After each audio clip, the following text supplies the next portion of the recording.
Talking all things SEC football with our good friend Braden Gall, who is the owner of 440 Sports. He's a host on Athlon, ESPN Radio. You've seen him on Paul Feinbaum's show. And again, he joins this show to talk all things SEC football. Braden, what's going on, man? Appreciate you taking the time. It was great to run into you once again at SEC Media Days last week in Dallas. Yeah, always good to see folks. Good to see you. And I don't know if you can see me on the Paul Feinbaum show. They don't allow my face on the TV broadcast. It's you can hear me on the Paul Feinbaum show, and that is not something that the callers are happy about. When it's when Paul is not there and when they can't see themselves on the television screen, gets them really, really pissed off. And then it's my job to try to make them all happy for 4 hours. It's great. It's wonderful. Yeah, they miss out on the featuring who it is from where. Yeah. Also, you're rocking kind of the mustache now. I mean, I'm digging that. That's a nice look. You kind of got the Aaron Rodgers going on. Well, as a Packers shareholder, I don't know if I'm offended at that or I love that. No, here's the deal. I've had a beard for like we're coming up on my 9th anniversary. I should know this stuff. Coming up like literally next week, 9th anniversary. About 12 years been together with my wife total, and I've had a beard for almost every single year of that. I'm not sure if my daughters have seen me without, like what my face looks like. And I shaved it down in the summertime, got real hot, My wife thinks I kind of look a little bit like the gringo from Narcos and Sturgill Simpson, which I take as huge compliments. And I said, hey, should I let the beard grow back and look a little bit more normal when I go to media days? Or she goes, no, I think you should go that way. And the wife gets what the wife wants. If she thinks I look good this way and she wants me to look this way, that's frankly audience of one, my man. Audience of one. Smart man indeed. Smart man indeed, Braden. Typically, Braden, folks, we'll start with Texas or Oklahoma or Bama or Georgia. Let's start with a team I've heard you talk a lot about, Missouri. I heard you, I think, on a show mention you drove through Mizzou and went to the facilities and I think maybe you've got something kind of going on with the Mizzou fan base and how they feel. Whatever. Let's start with them. Let's start with MIZ. Your thoughts about them coming into the season. Obviously, Eli Drinkwitz speaking at the podium at SEC Media Days. I don't know if anything crazy really came out of that, but Missouri's kind of an interesting team because we think of them last year, 11 wins, beat Ohio State. But I feel like this season, Braden, is who are you really? Like, are you going to resort back to 6-7 or maybe go 7-5, or is winning double-digit games a new reality for Missouri football? Your thoughts on the Tigers this year? I think you're looking at it the right way because I think Missouri is sort of a case study for like all different things SEC in 2024. So we've got like the new roster management, which like Ole Miss is sort of setting a standard for, but Missouri's kind of doing the same thing. There's programs that have not been great at this level for a long time. Again, Ole Miss, maybe Tennessee's in that mix, maybe even A&M, and Missouri feels like they're very, very good. Their players were very open and honest about Brady Cook in particular, about how adversity was a big reason why they were good last year. Like the fact that he was injured, the fact that they went 6-6 multiple years, like they went through all of that to come out the other side, a team capable of winning 11 games and having one of the best seasons in school history.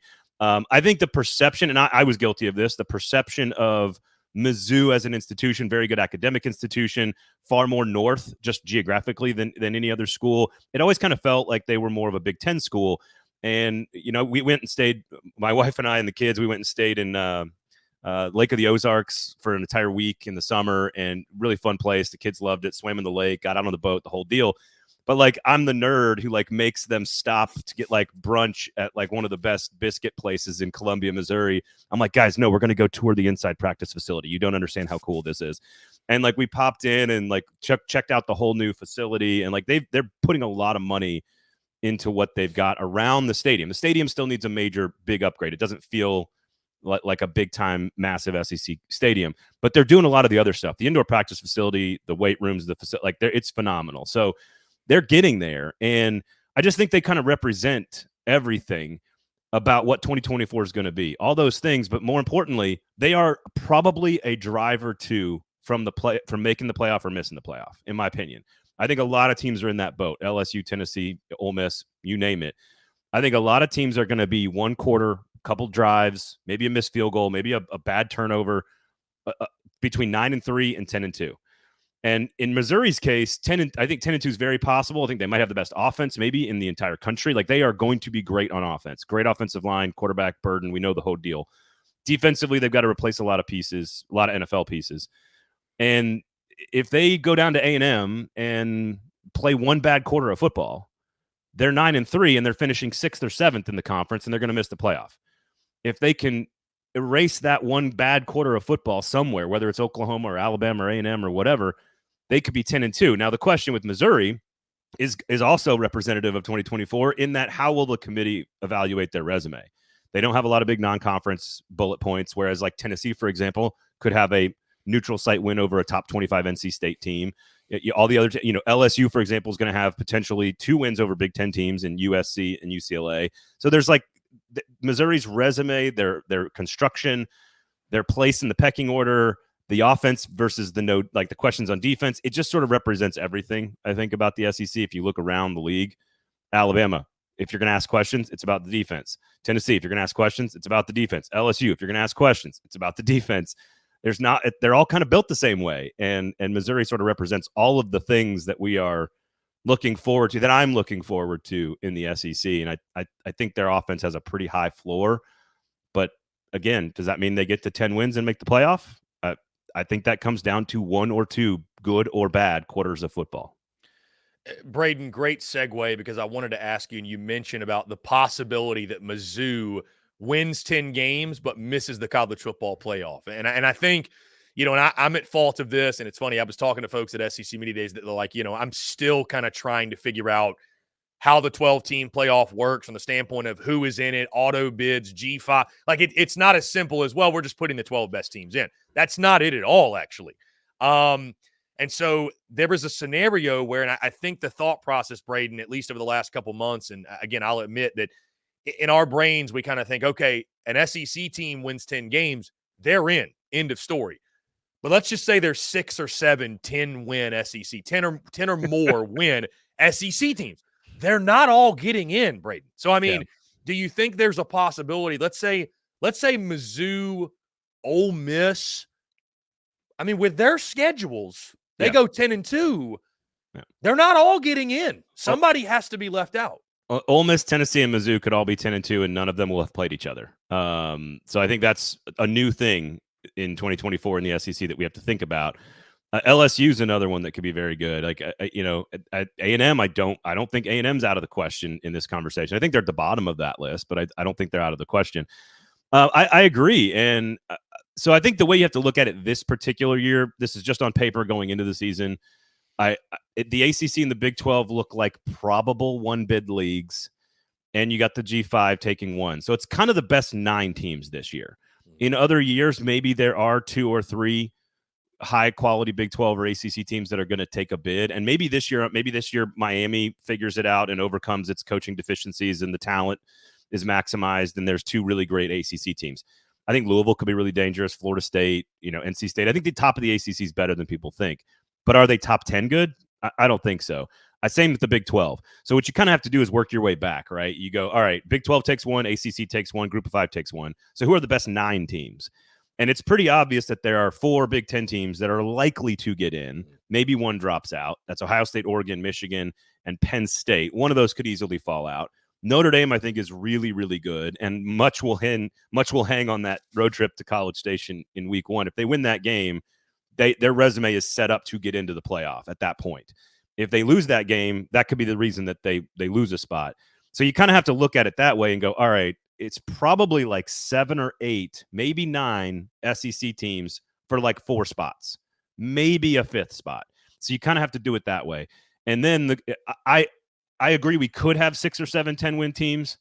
I think it's likely that the top teams actually have more losses than we expect, whether that's Georgia, Texas, Alabama. I think they were closer to 10-2 and 11-1 than anybody is to 12-0. And so the question is, like, where's the line? And I actually think it'll kind of work itself out. Like, I think Tennessee and Missouri end up 9-3, but like, again, 1 quarter away from being 10-win. And I think Ole Miss gets in as the 4th team if I had to sort of bet on which of the 4 teams get in. So I really do think we're looking at 7 or 8 teams vying for 4 spots, and the last spot is probably going to be decided by like 1 bad throw, 1 good kick, 1 great defensive play, 1 good special teams play, 1 great drive in a game. Braden, Texas and Oklahoma, how about them? They were a big talking point, obviously, SEC Media Days in Dallas. there's kind of this split opinion on the transition, quote unquote, for Texas and OU. Maybe folks feel like it's going to be more severe for the Sooners. Texas, I think, is expected to come in. And, Nick Saban obviously had the comment they're not going to run the SEC, which was really funny about that. Oklahoma fans were sitting there screaming, they didn't run the Big 12. So what are we talking about? I think Texas is going to be very, very good. But do you see some growing pains for either Texas or Oklahoma? Obviously, again, I think for the Sooners, it is more likely. I think this is a very nuanced answer. I think there are some growing pains. I also think broadly, if you're going to ask me which programs in college football would be capable of handling the SEC quickly, I think you probably name off like maybe 7, 8, 9, 10 programs in America, and Texas and Oklahoma are clearly in that group. It's Ohio State, Michigan, Penn State, USC, Florida State, Clemson, Texas, Oklahoma, right? Like you can put a very small list together of teams that would be capable in general of competing in the SEC pretty quickly. Also, you have Missouri and Texas A&M who had, arguably the three outside of last year for Missouri, like the three best seasons that those two programs have had in the SEC happened right away. Missouri won 2 division titles. A&M had Manziel and won the Heisman. So like we've seen lesser programs do pretty well. I also think there's a timing, and this is where Oklahoma fans are kind of pissed, but like I think it's just bad timing for them. And they got a bad schedule break. I think it's bad timing to break in your star quarterback in his first year as a starter, to replace all 5 offensive line starters and your offensive coordinator all at the same time while going into the SEC and getting a significantly tougher schedule than almost anyone else in the conference. So I think it's just like bad luck almost for Oklahoma from a timing perspective. But Oklahoma was the most dominant program in the Big 12. They're gonna get up to speed quickly. I just don't think it's this year. I think they're 7-5, 8-4, but they are a much better football team than their record indicates. I know Oklahoma fans don't want to hear that, but that's just like people have to lose games. Like you can't play Ole Miss and Alabama and Tennessee and Texas and and Missouri. Like somebody has to lose, somebody has to win. So I think Oklahoma probably picks up a couple of losses, and at the end of the year, people might look at their record and go, "Oh, 8-4, they weren't that good," but they're probably a much better football team than 8-4. Texas is the wild card here because I think they are built, especially along the offensive line, at quarterback, and the skill position players. They've got the coaching staff. They've gotten rid of the entitlement that you mentioned. Like Oklahoma fans are like, "Oh, they didn't run the conference before." No, they didn't, but they've gotten rid of a lot of the stuff that caused them some of those inconsistencies. The question for me is the defense. Much like all the other teams, the secondary was the worst part of the team last year. Is it better? I don't know.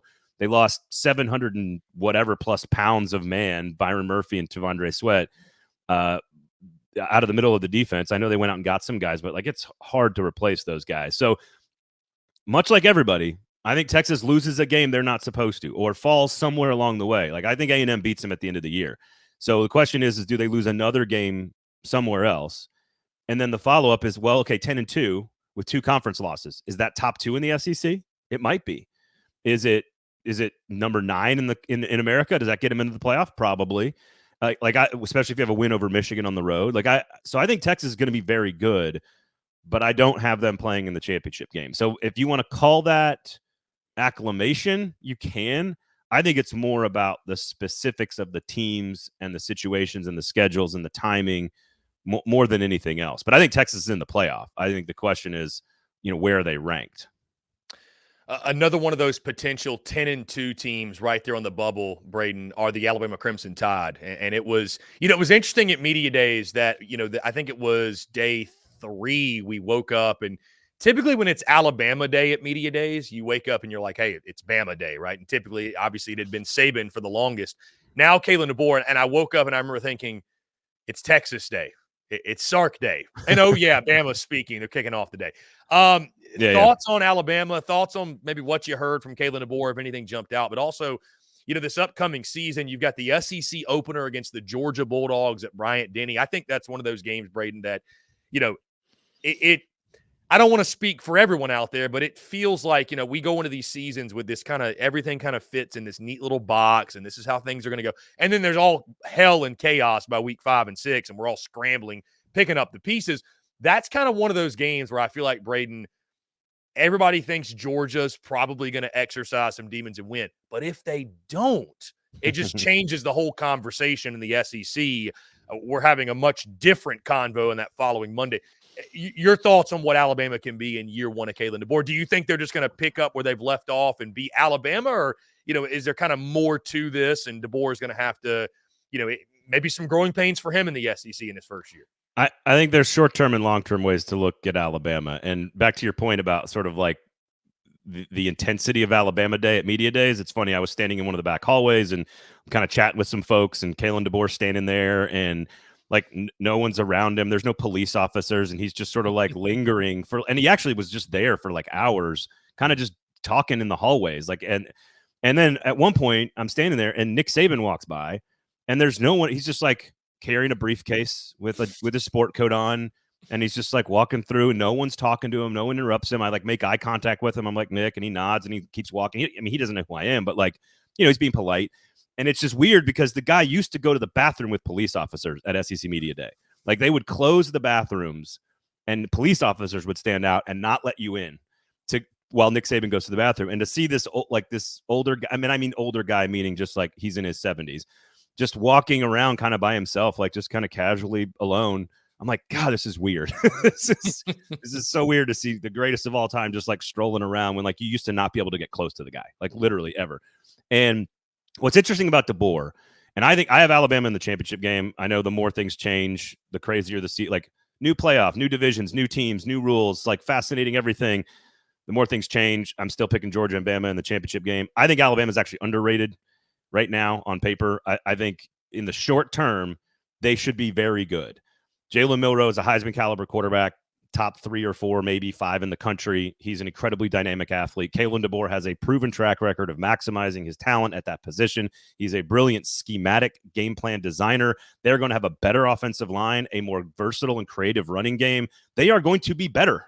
Alabama is better on offense. Defense, you got some questions, but I think with some veterans like Malachi Moore in the back end, I think they can solve some of those problems. They're still loaded with talent. I think the schedule sets up for them that, a couple tough road games against Tennessee, and against LSU. But I actually think, I think Georgia's 11-1. I think there's probably a bunch of 10-2 teams. I think Alabama might be the second best team in this group, that they go to the SEC championship game. I think they can beat Georgia first. I would then pick Georgia to come back and beat them the second time, sort of invert what we've seen in the past. I just think long-term, there's tons of questions. Can Kalen DeBoer win 4 national titles in 10 years? Like that, how do you answer that question? You can't. That's the Nick Saban level of expectation at Alabama. So the long-term stuff, I think, is all fair and within the realm of like reasonable questions for Kalen DeBoer. So far, recruiting, he looks all right, but you can't answer questions about a guy. You need time to answer those questions. I think in the short term, Alabama is actually undervalued. Like, I work at Athlon Sports. We've got them at 4th in the SEC. I think they're 2nd. So I actually think Alabama is a little undervalued as a property right now, especially if you're gambling. I like Alabama a lot. I think they're better on offense, just as good on defense. The questions for me and Kalen DeBoer are about replacing coaches year over year, having to recruit, roster management, boosters, like all the stuff that made Nick Saban great over a long period of time are the questions I have about Kalen DeBoer. But otherwise, in the short term, I actually don't have a lot of questions about this team. I think they're going to be even better on offense and probably as good on defense. Braden, speaking of overvalued, undervalued, the gambling perspective, Texas A&M over/under win total of 8.5. Are we crazy? Am I crazy for being someone? Listen, I go into this season, Braden, I see people drinking the A&M Kool-Aid again, and love those folks in College Station. They've been great to me, but I've been saying this since the spring. Why can't we just let A&M overachieve?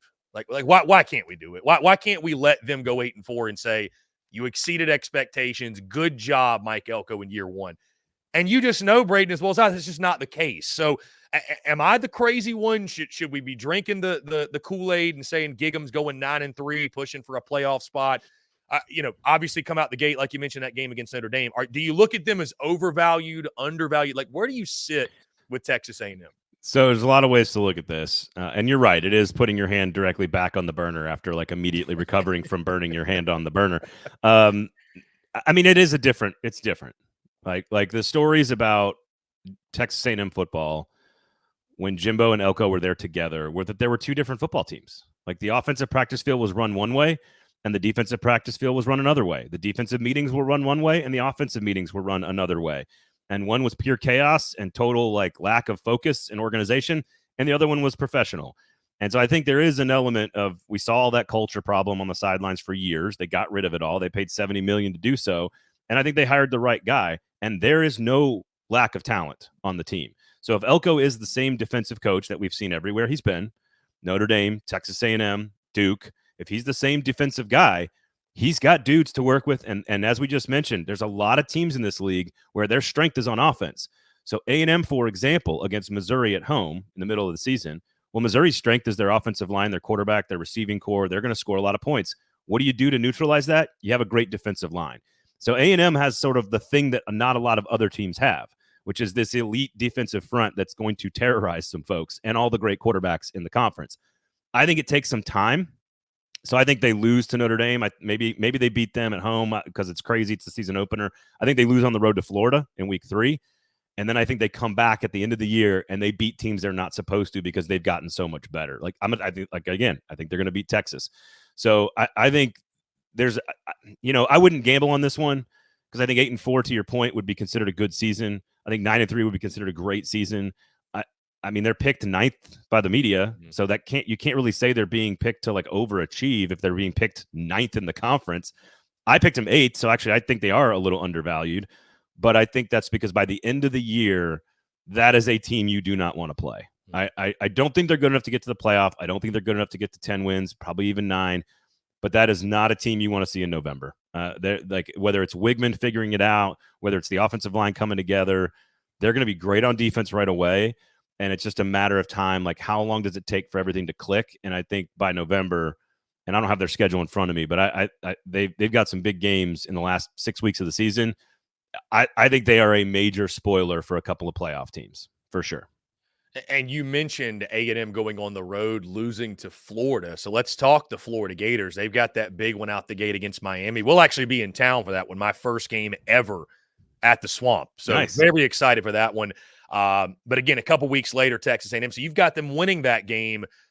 Thoughts on Billy Napier in Florida? I've really, Braden, honestly cooled off on the whole. I don't think Billy Napier is going anywhere. I mean, barring they go 2-10, maybe, then we're having a different combo. But I don't think Florida's going to be that. I'm not going to be surprised if they get to a bowl game. And I mean, I think Florida is going to be a much better football team, and I think Billy Napier is going to be safe. Your thoughts on the Gators? I mean, if you've got them beating A&M, I would imagine you would agree with that. I would hammer the over. I think it's 4.5. I would hammer the over on Florida. That's one of the few I would take real like hardcore. I think they beat Miami in the Brock Berlin Bowl because of coaching. Again, I think Miami, one of the better rosters in the country, one of the worst coaching staffs. So I just don't trust Mario Cristobal and the rest of that staff to actually maximize those guys. Maybe they figure it out. I don't know. But in week 1, I'll take the senior quarterback at home with the coaching staff. Is this the best roster Billy Napier's had? Yes. Is it the best quarterback situation he's had? Probably. Is it the best offense he's going to have? Probably. The question is going to be, is Ron Roberts the right guy to fix the defense? It's a really good hire in the offseason. Defensively, they were atrocious last year, so they got to figure it out. But you can look at their schedule, and if they get enough work done early, like they could be 6-1 before they head into like the really difficult part of their schedule. And they do get LSU and Ole Miss at home late in the year. So if they're a better team by the end of the season, those are 2 very dangerous road trips for 2 teams in LSU and Ole Miss that are good but have flaws. And if they get one of those, they could get to 7-5. Like I think Billy Napier is closer to a contract extension than he is getting fired. There's no pressure from Scott Strickland because it's a reflection on him for Billy Napier. They knew where this program needed to come off the field from the Dan Mullen era. They had to build all this infrastructure, scouting departments, modernize everything. NIL is not up to speed with the rest of the conference necessarily. That they just don't have a lot of like, their booster group also is like a few small. It's like a smaller group with a couple of people. And right now there's no downward pressure on Strickland to move on Billy Napier. So to your point, 2-10, there's downward pressure. He's probably out. I think if he gets to 6-6, he's back. 7-5, he might get a contract extension. And I think 7 wins is absolutely within the framework of possible. I would hammer the over on 4.5 for Florida. I think they're better than people think.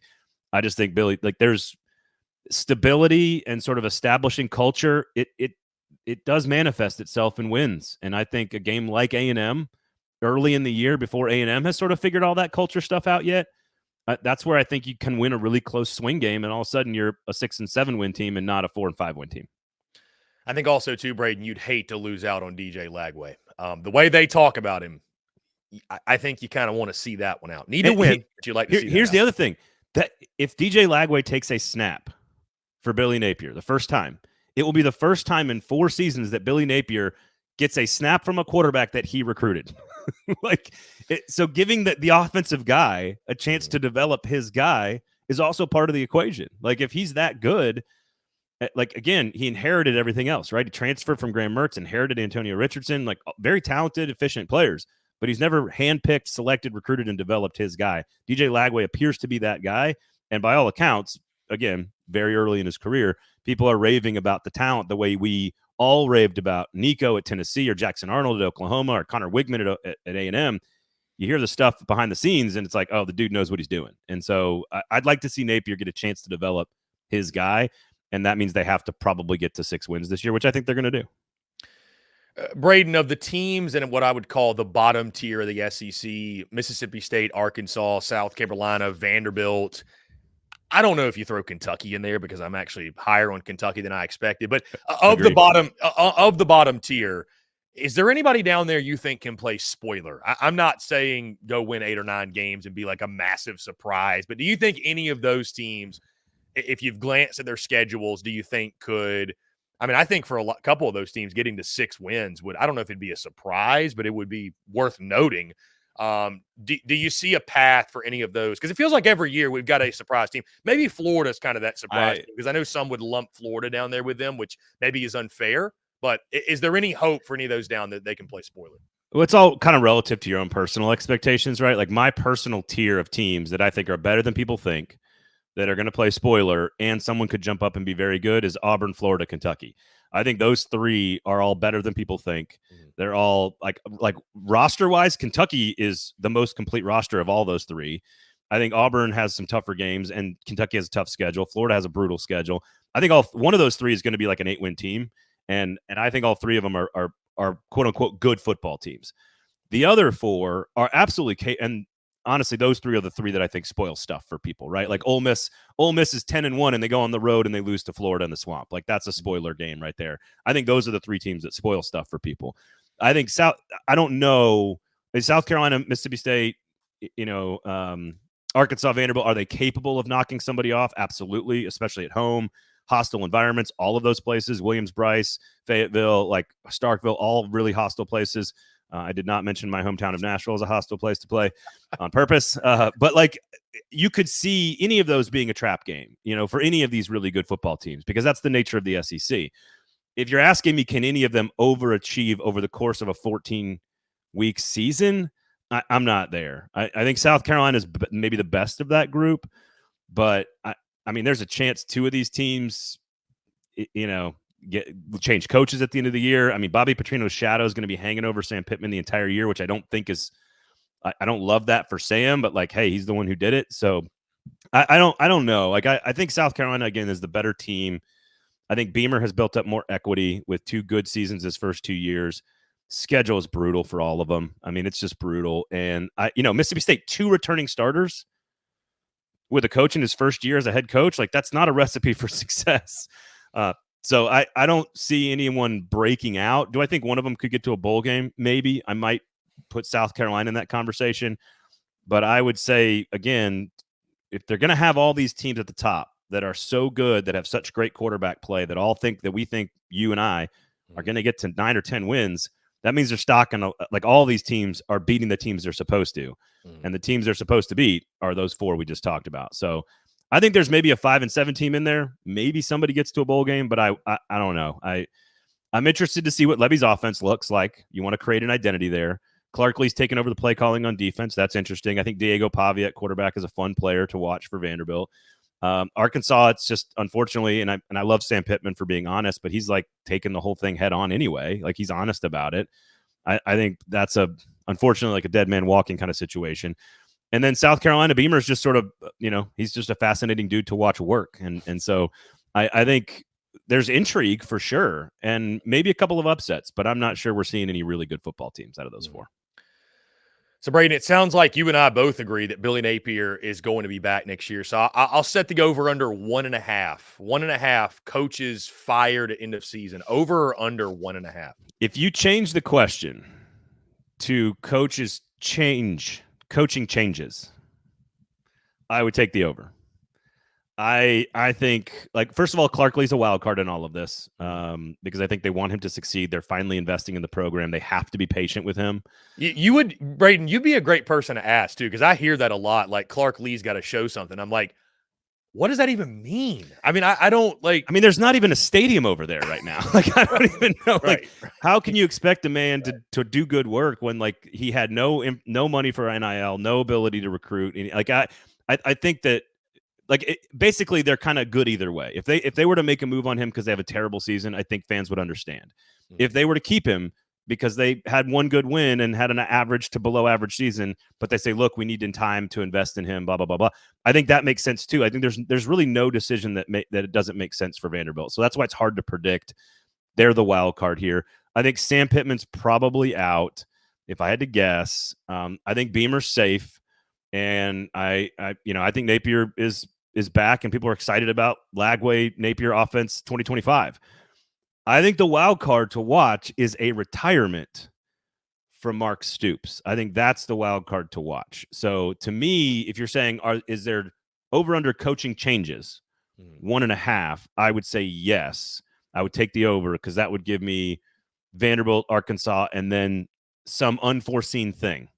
And my unforeseen thing would probably be keep an eye on Kentucky.